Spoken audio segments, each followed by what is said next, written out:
我各位观众，欢迎继续收看咱台视在点台记新闻，我是郭怡中。新闻都开始，赶紧带大家关心现主持上新的现场画面。总统撰文下早来到三零堡先石宫来拜拜。昨暗国民党党内总统初选上尾一场电视政见发表会，参选人拢针对总统经体甲无一对好。高雄市市长康国瑜伊就咧甩讲失德比欠电的问题更加严重，总统嘛有上新的回应。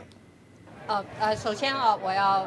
在这里对我们昨天在嘉义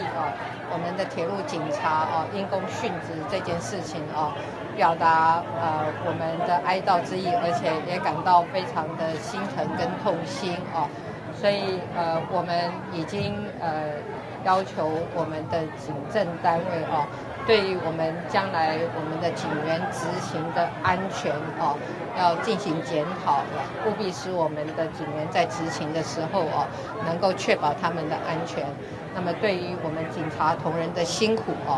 那我也要在这里表达我们的感谢之意。那我们想请教一下，今天怎么会来到就是国民党市长的职位李乾跟副市长的投票，您也是有想要踩地盘吗？老实讲，我真的不知道说这个，我不知道了。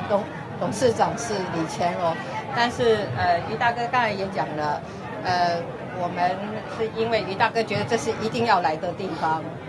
主要的说这是一个地方的信仰中心有很多我们的民众喜欢来这里祈求神明保护的地方，所以一方面我们可以来这里跟神明来做一个参香祈求他能够保佑台湾。另外一方面，也这个机会能够跟我们在地的乡亲有一个沟通，报告我们的执政的成果的一个机会嘛。你刚刚讲了你的那个幼儿福利嘛，那其实这个郭台铭最近也不断的强调0到6岁国家养，那就被外界指说是不可行。他最近讲说他善尽家财言行，要达成这个0到6岁国家养，这样善尽家财可行吗？这件事情可不可行我看昨天在辩论的时候，国民党其他的候选人都抱持的一个说好听点是怀疑啦说比较直白一点的是采取一个否认的态度啦否定的态度啦那确实0到6岁由国家全部负担的话，确实是一个财政上不可承受的负荷那但是这个跟个人的家产是无关的那主持国家的大政应该是要能够让国家的财政可以自主，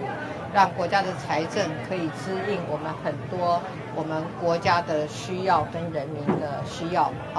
所以把自己的家产拿进来讲这件事情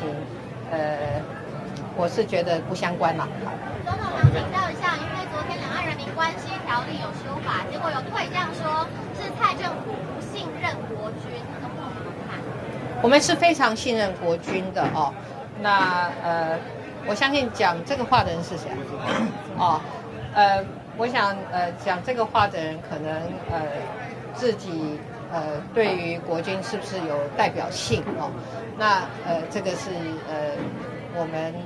他可能要接受质疑的了那这个法案的修法之前呢，我们也都有征询相关的单位的意见那我觉得国军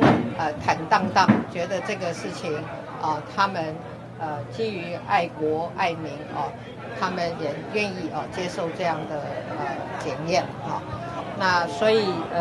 这件事情跟